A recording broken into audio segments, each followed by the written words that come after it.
Supreme കോടതിയിൽ ബഹുമാനപ്പെട്ട solicitor ജനറലുകൾക്ക് പല ചോദ്യങ്ങൾക്കും ഉത്തരം പറയാനുണ്ടായില്ല, അദ്ദേഹം തപ്പിപ്പിടിച്ചു എന്നൊക്കെ പറയുന്നത് കേട്ടു. യഥാർത്ഥത്തിൽ പരിചയസമ്പന്നനായിട്ടുള്ള ഒരു അഭിഭാഷകന്റെ ഏറ്റവും മികച്ച ഒരു കോർട്ട് റൂം മാനേജ്മെന്റ് ആണ് ബഹുമാനപ്പെട്ട സോളിസിറ്റർ ജനറലിന്റെ ഭാഗത്തുനിന്നുണ്ടായത്. അദ്ദേഹം എന്താ പറഞ്ഞത്?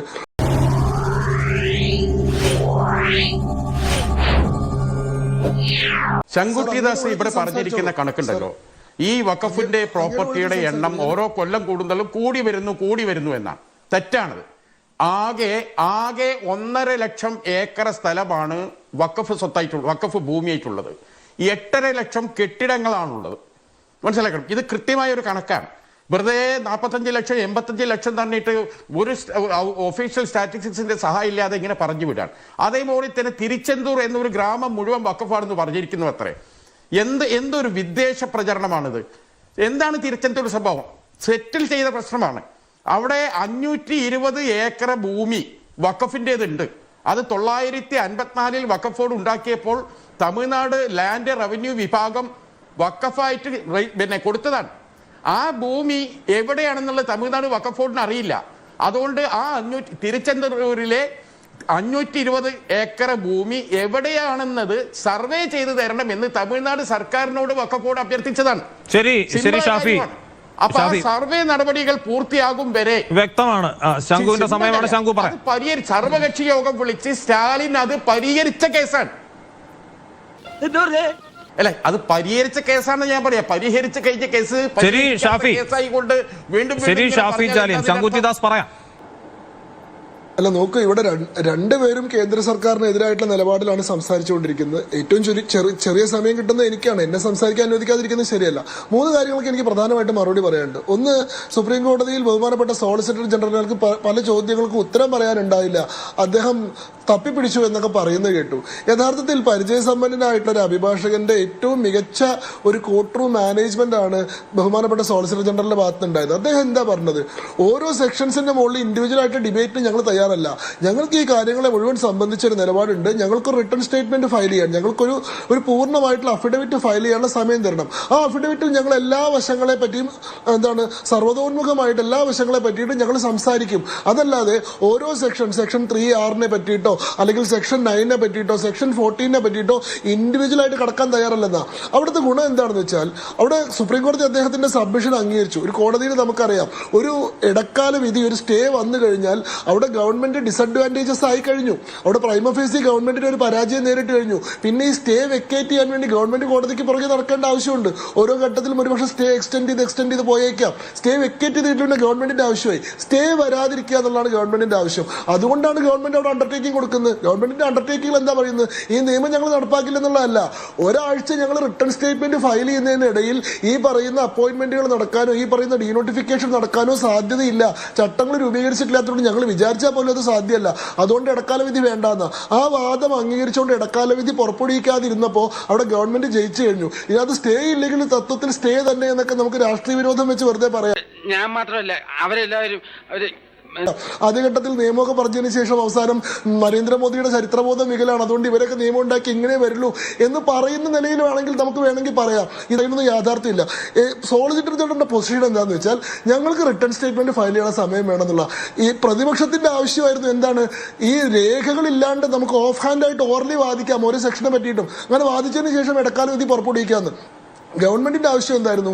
ഇതുമായി ബന്ധപ്പെട്ട് JPC വിശദമായിട്ടുള്ള പരിഗണന നടത്തിയിട്ടുണ്ട്. 31 അംഗ JPC 200 മണിക്കൂർ ഹിയറിംഗ് നടത്തിയിട്ടുണ്ട്. ഏതാണ്ട് 90 ലക്ഷത്തോളം പരാതികൾ പരിഗണിച്ചിട്ടുണ്ട്. 196 സംഘടനകളുമായി ചർച്ച നടത്തിയിട്ടുണ്ട്. ഇതിൽ ഓരോ ക്വസ്റ്റ്യൻസും അഡ്രസ് ചെയ്തതും ആൻസർ ചെയ്തതുമാണ്.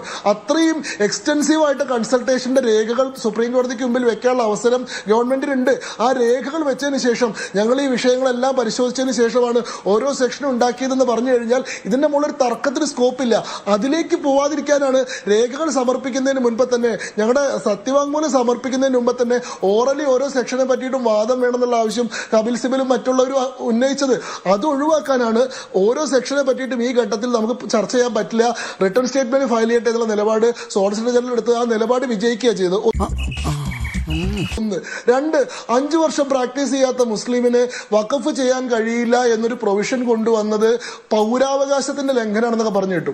യഥാർത്ഥത്തിൽ ഈ വഖഫ് എന്ന് പറയുന്ന സംവിധാനത്തെ പറ്റി കൃത്യമായിട്ടുള്ള ധാരണ ഇല്ലാത്തതുകൊണ്ടാണ് നമ്മൾ ഇങ്ങനെ പറയുന്നതെന്ന് എനിക്ക് പറയേണ്ടി പറ്റുള്ളൂ. കാരണം എന്താ അറിയോ, ഒരിക്കലും ഒരാൾ വഖഫ് ചെയ്ത് കഴിഞ്ഞാൽ അയാൾക്ക് പോലും ആ വഖഫ് റിവോക്ക് ചെയ്യാനുള്ള അവസ്ഥയില്ല.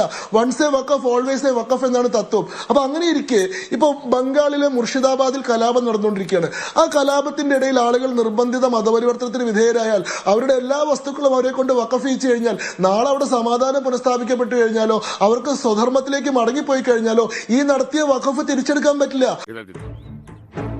അങ്ങനെ വാൾത്തലപ്പിലോ ഭീഷണിത്തലപ്പിലോ ആളുകളെ കൊണ്ട് വഖഫ് ചെയ്യിക്കുന്ന പ്രവണതകൾ ഉണ്ടായിട്ടുള്ളത് കൊണ്ടാണ് വഖഫ് ചെയ്യണമെങ്കിൽ ഒരാള് പ്രാക്ടീസിങ് മുസ്ലിം ആയിരിക്കണം, സ്വേച്ഛയാ ചെയ്തതായിരിക്കണം, അയാൾക്ക് അർഹതപ്പെട്ട പ്രോപ്പർട്ടിയിലായിരിക്കണം എന്ന് പറഞ്ഞു. ഇസ്ലാമിക നിയമപ്രകാരം അങ്ങനെയാണ്. വഖഫ് അലൽ ഔലാദാണ്. വഖഫ് അലൽ ഔലാദ് കംപ്ലൈ ചെയ്യണമെങ്കിൽ 3 കണ്ടീഷൻസ് ഉണ്ട്. It should be done by a practising Muslim. അതിന് ഒരു പ്രോപ്പർ ആയിട്ടുള്ള വഖഫ് ഡീഡോ വഖഫ് നാമയോ ഉണ്ടാവേണ്ട ആവശ്യമുണ്ട്. ഈ വഖഫ് ചെയ്ത വസ്തു ഇയാളുടേത് തന്നെ ആവേണ്ടതുണ്ട്. ആരാന്റെ വസ്തു വഖഫ് ചെയ്യാൻ പറ്റില്ല. ഇന്ത്യൻ നിയമത്തിൽ മാത്രമേ വഖഫ് ബൈ യൂസർ എന്ന് പറയുന്ന പ്രൊവിഷൻ ഉള്ളൂ. ഇന്ത്യൻ നിയമത്തിന്റെ section 2R1 Waqf by user എന്ന് പറയുന്ന പ്രൊവിഷൻ ഉള്ളത്. ഇസ്ലാമിക നിയമത്തിൽ അങ്ങനത്തെ ഒരു പ്രൊവിഷനേ ഇല്ല. അവനവന്റേതല്ലാത്ത ഭൂമി വഖഫ് ചെയ്യാന്നോ മുസ്ലിം അല്ലാത്ത ആൾക്ക് വഖഫ് ചെയ്യാന്നോ 2013 അമെന്റ്മെന്റിലാണ് പറഞ്ഞത്. ഇനി മുസ്ലിം എന്നുള്ളത് മാറ്റിയിട്ട് ഇനി പേഴ്സൺ ആക്കി. അതോടുകൂടി ഹിന്ദു ആണെങ്കിലോ ക്രിസ്ത്യാനി ആണെങ്കിലോ ചാരിറ്റബിൾ പർപ്പസിന് ചെയ്യുന്ന സാധനത്തെ വേണമെങ്കിൽ വഖഫായി തീരുമാനിക്കാനുള്ള അവസ്ഥ വന്നു. ഈ ഒരു അവസ്ഥ ഒഴിവാക്കാൻ വേണ്ടിയിട്ടാണ് അത് ചെയ്യുന്നതിന് കൃത്യമായിട്ടുള്ള ഗൈഡ് ലൈൻസ് കൊണ്ടുവന്നത്. അതില്ലെങ്കിൽ സംഭവിക്കുന്നത് എന്താണ്? ഇനി മൂന്നാമത്തെ കാര്യം, ദേവസ്വം ബോർഡിലേക്ക് നിങ്ങൾ മുസ്ലിങ്ങൾ അപ്പോയിന്റ് ചെയ്യുമെന്ന് ചോദിച്ചു. ഞാൻ ചോദിക്കട്ടെ, വഖഫ് ബോർഡിന് സമാനമായിട്ടുള്ള അധികാരം നിങ്ങൾ ദേവസ്വം ബോർഡിന് കൊടുക്കുമോ? അതല്ല ഉദ്ദേശം. ഈ വഖഫ് ബോർഡിന് ഏതെങ്കിലും ഒരു ഭൂമി വഖഫ് ഭൂമിയാണെന്ന് സ്വമേധയാ നോട്ടിഫിക്കേഷൻ പുറപ്പെടുവിക്കാനുള്ള അധികാരമുണ്ട്. ഏതെങ്കിലും ഒരു ഭൂമി വഖഫ് ഭൂമിയാണോ അല്ലയോ എന്നൊരു തർക്കം ഉടലെടുത്തു കഴിഞ്ഞാൽ വഖഫ് ബോർഡ് അത് പരിശോധിച്ച് സ്വന്തം നിലയിൽ പരിശോധന നടത്തിയിട്ട് അവർക്ക് ബോധ്യപ്പെട്ടാൽ അത് വഖഫ് ഭൂമിയായിട്ട് നോട്ടിഫൈ ചെയ്യാം. അങ്ങനെ നോട്ടിഫൈ ചെയ്ത് കഴിഞ്ഞാൽ ആ ഭൂവുടമസ്ഥന്മാരുടെ എല്ലാ അവകാശവും അവിടെ സീസ് ചെയ്യപ്പെട്ടു. അവർക്ക് പിന്നെ നികുതി അടയ്ക്കാൻ പോലും പറ്റില്ല.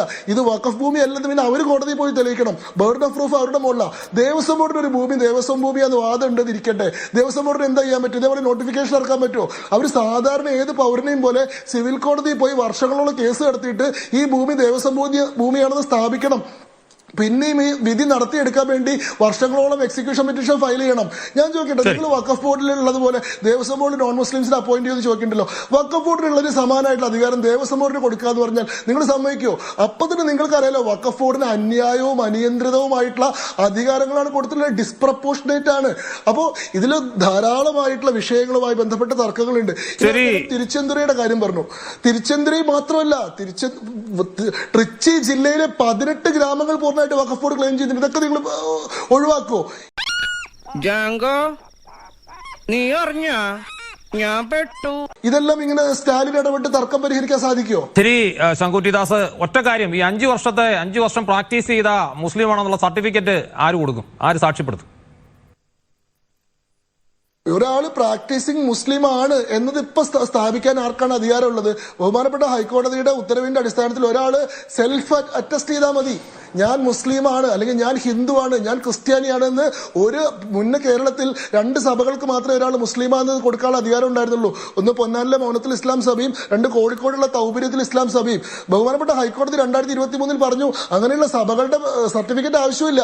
ഒരാൾ സെൽഫ് അറ്റസ്റ്റ്മെന്റ് ചെയ്താൽ മതി. ഞാൻ ഇത്ര കാലമായിട്ട് ഇസ്ലാമായി പ്രാക്ടീസ് ചെയ്യുന്ന ആളാണ് എന്ന് പറഞ്ഞാൽ അത് തന്നെയാണ് ഏറ്റവും വലിയ തെളിവ്. ശരി, ശങ്കുറ്റിദാസിന്റെ പോയിന്റ് വ്യക്തമാണ്. 5 കൊല്ലമായി പ്രാക്ടീസ് ചെയ്യുകയാണെന്ന് ഒരാൾ ഇന്ന് മുസ്ലിം ആയതിനു ശേഷം സർട്ടിഫിക്കറ്റ് അയാൾ സ്വയം സാക്ഷ്യപ്പെടുത്തിയാലും മതിയെന്നാണ് ശങ്കുറ്റിദാസ്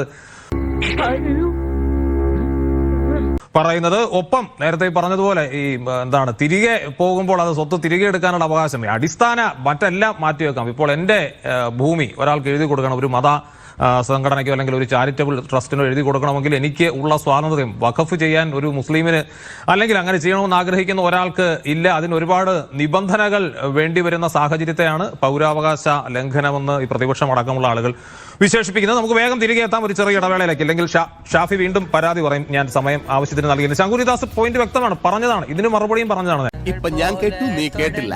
എങ്ങനെയുണ്ട് എന്റെ ബുദ്ധി?